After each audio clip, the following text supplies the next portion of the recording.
Particle to particle water bridge কিভাবে conductivity বাড়ায়? How do particle to particle water bridge increase conductivity? মাটির কণাগুলোর মধ্যে জলের সেতু particle to particle water bridge নিম্নলিখিত উপায়ে তাপ পরিবাহিতা বাড়ায়। Particle to particle water bridge increase thermal conductivity in the following ways. তাপীয় সংযোগ স্থাপন creating thermal contact.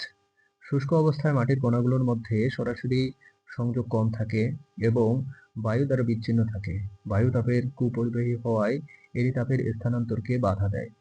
In the dry state, there is less direct contact between the soil particles and they are separated by air. Since air is a poor conductor of heat, it hinders the transfer of heat. যখন জল মাটির কণাগুলোর মধ্যে সেতু তৈরি করে তখন মাটির কণাগুলোর মধ্যে তাপীয় সংযোগ স্থাপন করে। জল তাপের সুপরিবাহী হওয়ায় এটি কণাগুলোর মধ্যে তাপ স্থানান্তরকে সহজ করে তোলে। When water forms bridge between the soil particles, it creates thermal contact between the particles. Since water is a good conductor of heat, it facilitates the transfer of heat between the particles. পৃষ্ঠটান এবং কৌশিক শক্তি surface tension and capillary action. জলের পৃষ্ঠটান এবং কৌশিক শক্তি মাটির কণাগুলোকে একত্র করে এবং জলের সেতু তৈরি করতে সাহায্য করে। এই সেতুগুলো কণাগুলোর মধ্যে একটি অবিচ্ছিন্ন পথের সৃষ্টি করে যার মাধ্যমে তাপ সহজে পরিবাহিত হতে পারে। The surface tension and capillary action of water combine the soil particles and help to create water bridge.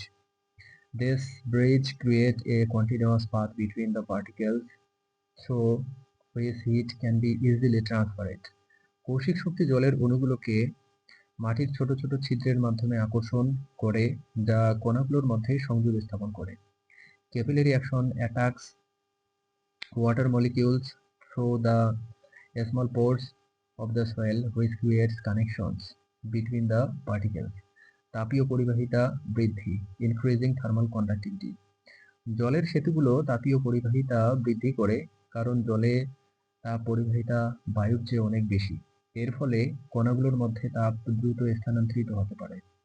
Water bridge increase thermal conductivity because the thermal conductivity of water is much higher than that of air. As a result, heat can be transferred quickly between the particles. এই কারণে সামান্য পরিমাণ জলও মাটির তাপ পরিবাহিতা উল্লেখযোগ্যভাবে বাড়িয়ে দিতে পারে। For this reason, even a small amount of water can significantly increase the thermal conductivity of the soil.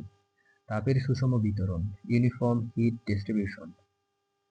জলের সেতুগুলো মাটির মধ্যে তাপের সুষম বিতরণে সাহায্য করে। যখন একটি কণা উত্তপ্ত হয় তখন জল সেই তাপকে অন্যান্য কণাগুলোতে ছড়িয়ে দেয় যার ফলে মাটির তাপমাত্রা সমান থাকে। Water bridge help in the uniform distribution of heat within the soil.